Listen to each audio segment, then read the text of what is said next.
Today we are going to speak about the social framework, that is, the underlying structure that connects and supports the various members and parts of a community, or just the structure of a society. Lecture 7. The social framework. Individual is the basic component of society. The interaction of individuals with each other gives birth to a group.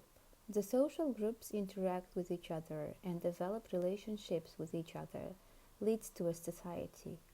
A society is a grouping of individuals which is characterized by common interest and may have distinctive culture and institutions. A society may refer to a particular ethnic group, to a nation-state, or to a broader cultural group. An organized group of people associated together for religious, cultural, scientific, political, patriotic, or other purposes may also be considered as a society. So the plan of the lecture covers the following questions: ethnic composition, language variation, distribution of population, the status of women, and living standards.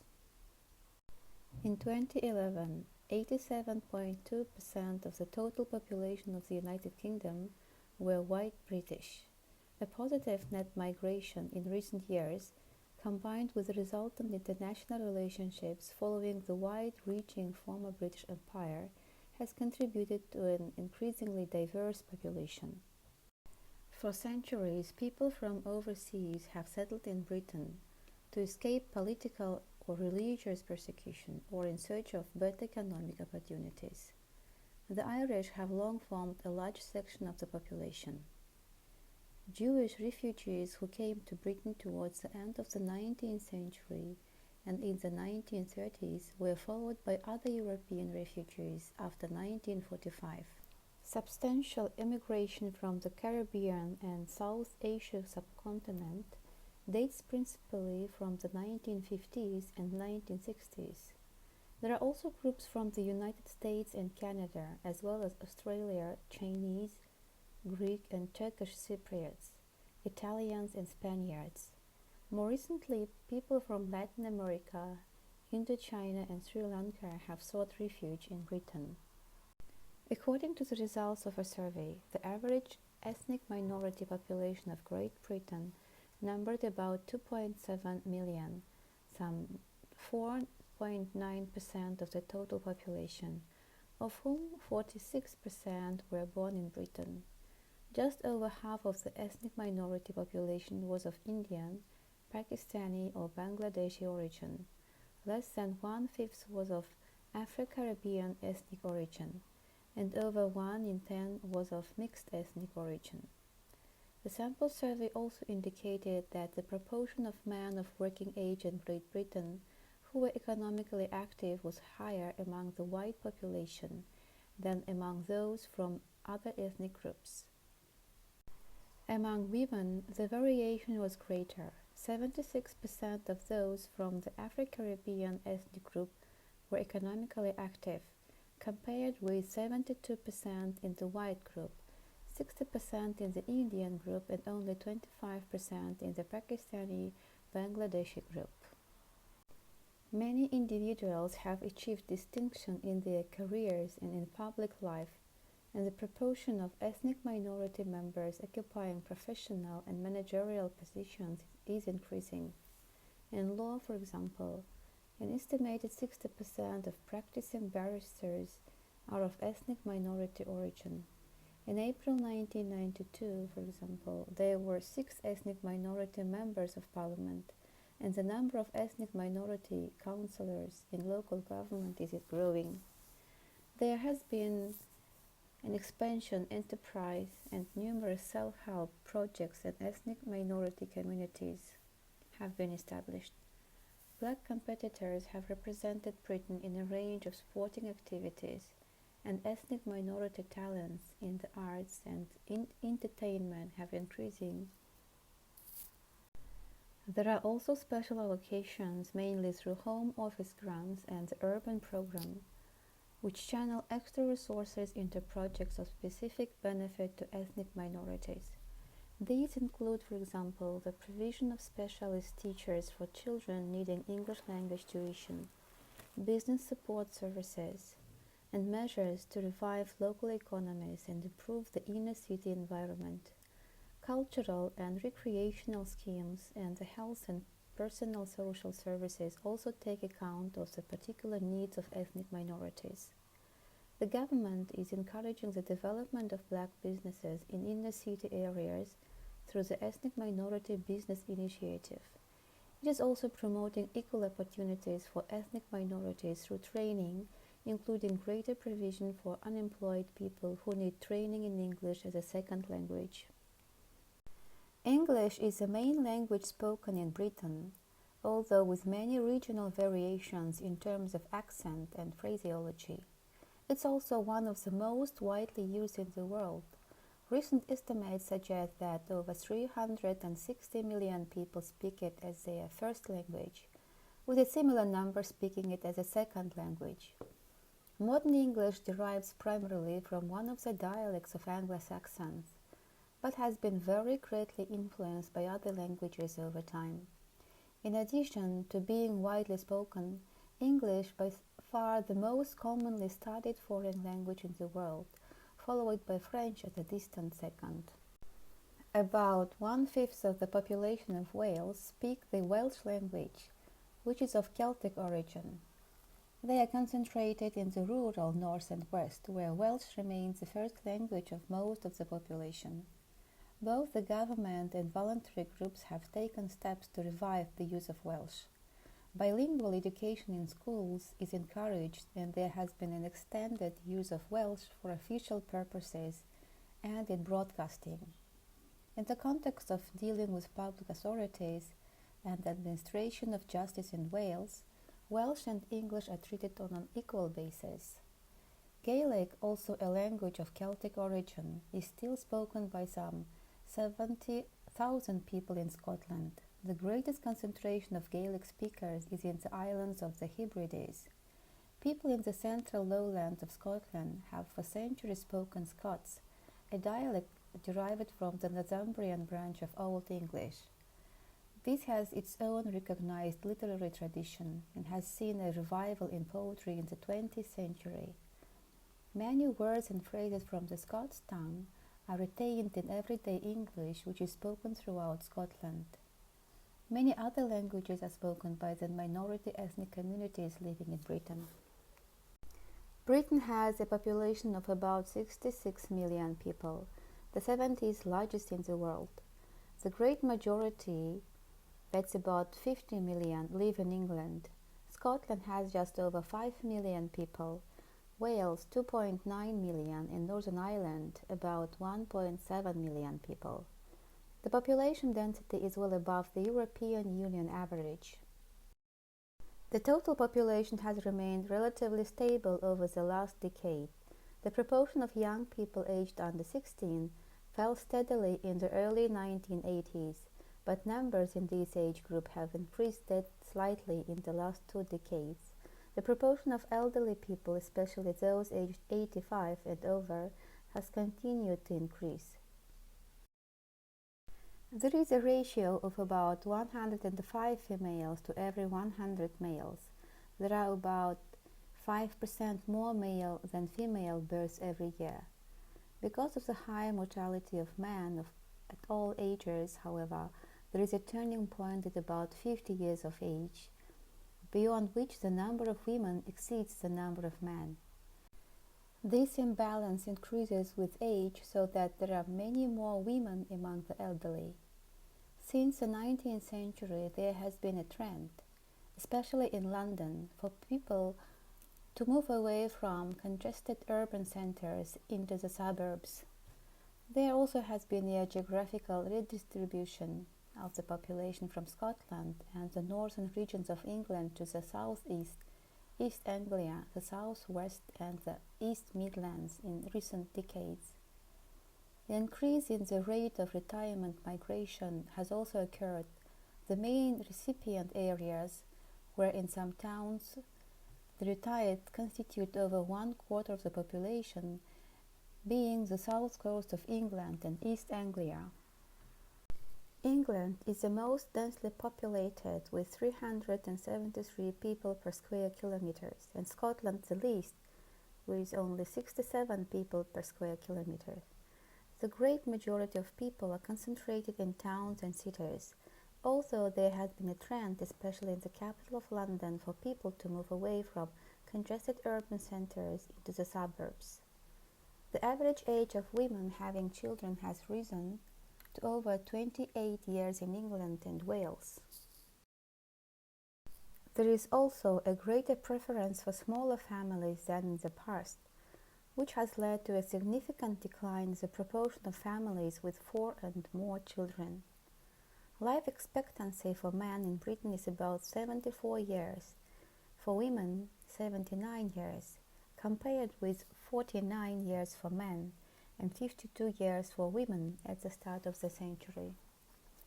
Britain has one of the highest marriage and divorce rates in the European Union. There are 309,000 marriages each year in Britain, of which about 40% are remarriages of one or both parties.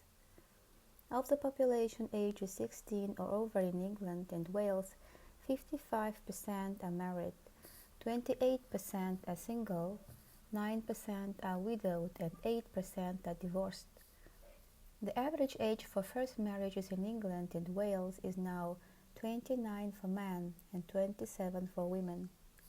In England and Wales, there are about 14 divorces for every 1,000 married couples. The average age of spouses at the time of divorce is now about 38 for men and just over 35 for women. Divorce rates are lower in Scotland and Northern Ireland. One of the most significant changes in the age structure of Britain's population over the last 30 years has been the increasing proportion of people over retirement age, 65 for men and 60 for women, some 11 million today, and their numbers continues to grow. This has important implications for social services provision into the next century. Most elderly people in Britain live healthy and independent lives. Nearly all want to be a part of the community, living in their own homes. Many view their later years as an opportunity to do the things they never previously had the time for, or to take on new interests or challenges. For instance, adult educational and recreational courses run by local authorities throughout Britain are well attended by older people. Yet, a lot of older people, perhaps living alone in poor health or disabled in some way, have important needs. In addition to the large amount of willing help from relatives, neighbors, and friends, practical support for Britain's elderly people is provided by the social service authorities, voluntary organizations, and to a lesser extent, the private sector. Services for elderly people are designed to help them live at home whenever possible. In fact, only about 5% of people aged over 65 in Britain live in institutional accommodation. These services may include advice and help from visiting social workers, assistance with domestic chores, and the provision of meals in the home. Day centers and lunch clubs are very popular among older people, as they provide, in addition to a hot meal and facilities such as a laundry, an important focal point for social contact. They may also offer leisure and educational activities, many of which are run by older people themselves. Local authorities operate special transport services to enable less mobile elderly people to get to day centers or to visit the shops, the doctor, family, and friends. There are concessionary fares for resident pensioners on most bus services, and special discounts are available on coach and rail travel. Special housing needs for the elderly are met by local authorities, housing associations, voluntary bodies, and the private sector.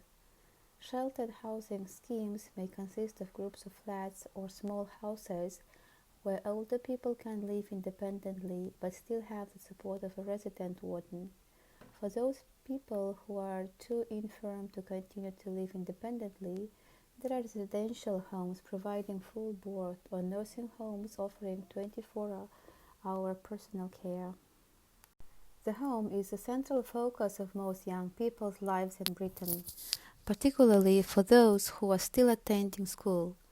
The majority rely upon their home environment as a place of security and upon their parents as their main providers of food, money, and other necessary amenities for life, as well as general advice.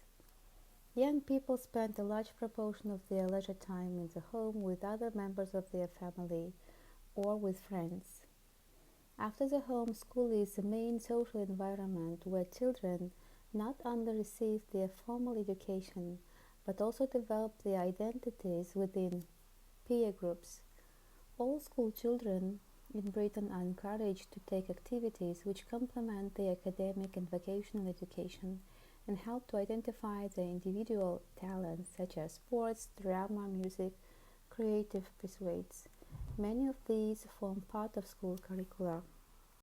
The personal development in informal social education of young people aged 11 to 25 is also promoted by the Youth Service in Britain. The service is a partnership between authorities and a large number of voluntary organizations. A recent survey estimated that nearly 6 million young people in this age group are either current or past participants in the service.